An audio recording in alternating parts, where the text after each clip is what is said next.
Good evening everyone. So, nandito na naman tayo sa ating daily evening devotional and entitled Heaven's Highest Attraction. The book God's Amazing Grace, March 1. So, let's go to the next. Let us therefore come boldly unto the throne of grace, that we may obtain mercy and find grace to help in times that we need. So, sinasabi dito na we can go to God without fear or hesitation kasi naiintindihan ni Jesus yung lahat ng struggles at weakness natin. Hindi tayo dapat mahiya mag-pray kasi alam niya yung pinagdadaanan natin. Yung throne of grace, hindi lang symbol ng power pero isang lugar kung saan lagi available ang mercy at love ni God. Ibig sabihin, kingdom ni God is not scary or punishing, kundi lugar kung saan free yung grace. Kapag may problems, temptations, or needs, pwede tayong lumapit sa Kanya at humingi ng tulong. Kasi willing siya to give guidance, strength, and forgiveness. So that was Hebrews 4:16. Okay, now let's go to the next slide.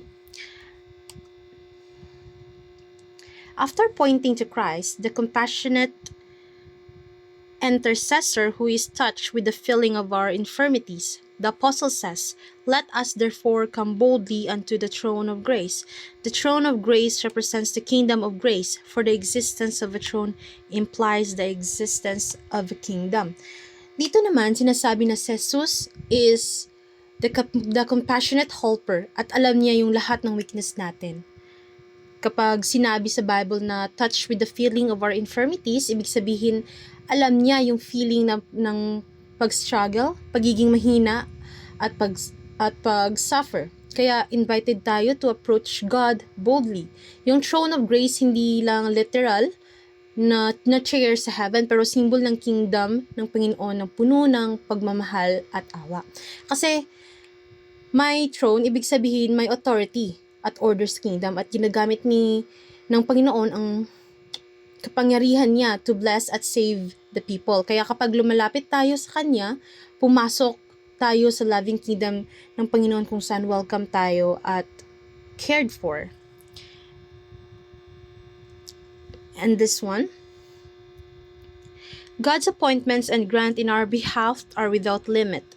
The throne of grace is itself the highest attraction because occupied by one who permits us to call him Father, but God did not deem the principle of salvation complete while invested only with his own love. By his appointment, he has placed at his altar an advocate clothed with our nature. As our intercessor, his office work is to introduce us to God as his sons and daughters. Christ intercedes in behalf of those who have received him. To them he gives power, by virtue of his own merits, to become members of the royal family, children of the heavenly King, and the Father demonstrate his infinite love for Christ, who paid our ransom with his blood. By receiving and welcoming Christ, friends as his friends, he is satisfied with the atonement made. He is glorified by the incarnation, the life, death, and mediation of his Son. So, for this one, it means walang limit yung blessings and pangako ng Panginoon at gifts niya para sa atin. Wala talagang situation na sobrang big deal or sobrang maliit na hindi kayang asikasuhin. Sinasabi na yung throne of grace is the highest attraction kasi ang Panginoon ang nakaupo doon bilang intercessor at advocate natin at pinapayagan niya tayo na tawagin Panginoon as Ama. Ang salvation hindi lang about pagmamahal ng Panginoon pero tungkol din sa representation ng humanity ni Jesus. Binigay niya ang buhay niya, namuhay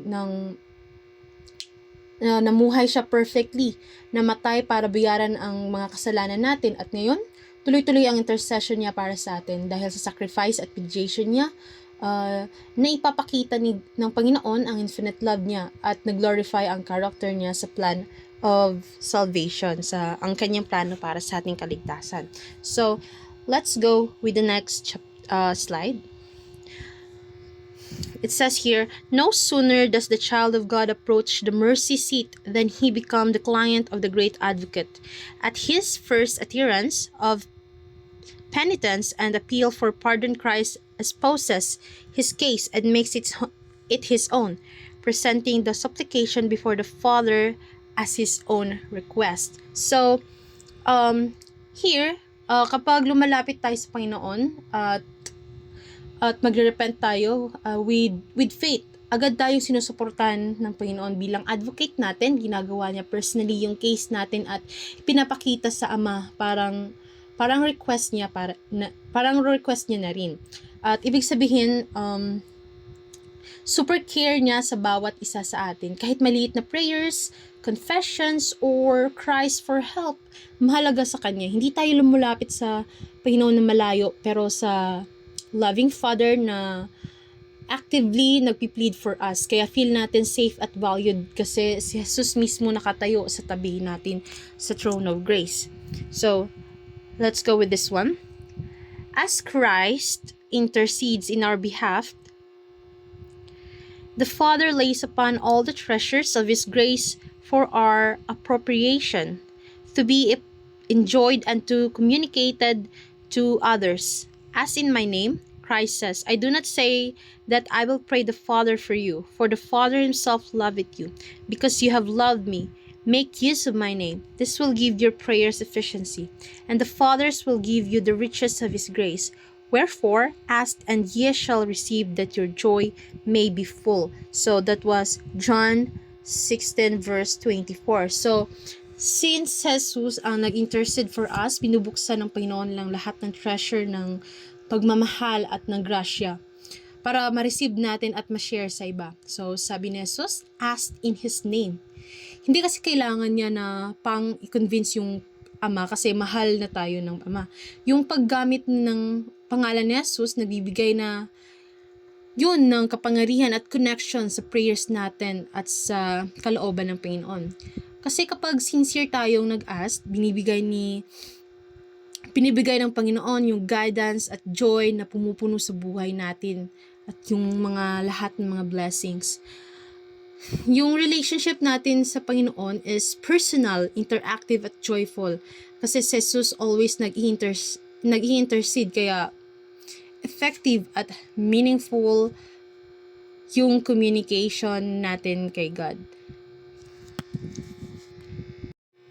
Okay, at yan mga kapatid, at ito na ang end ng ating lesson for tonight at I hope meron tayong natutunan ngayong gabi at maraming salamat sa pakikinig. God bless.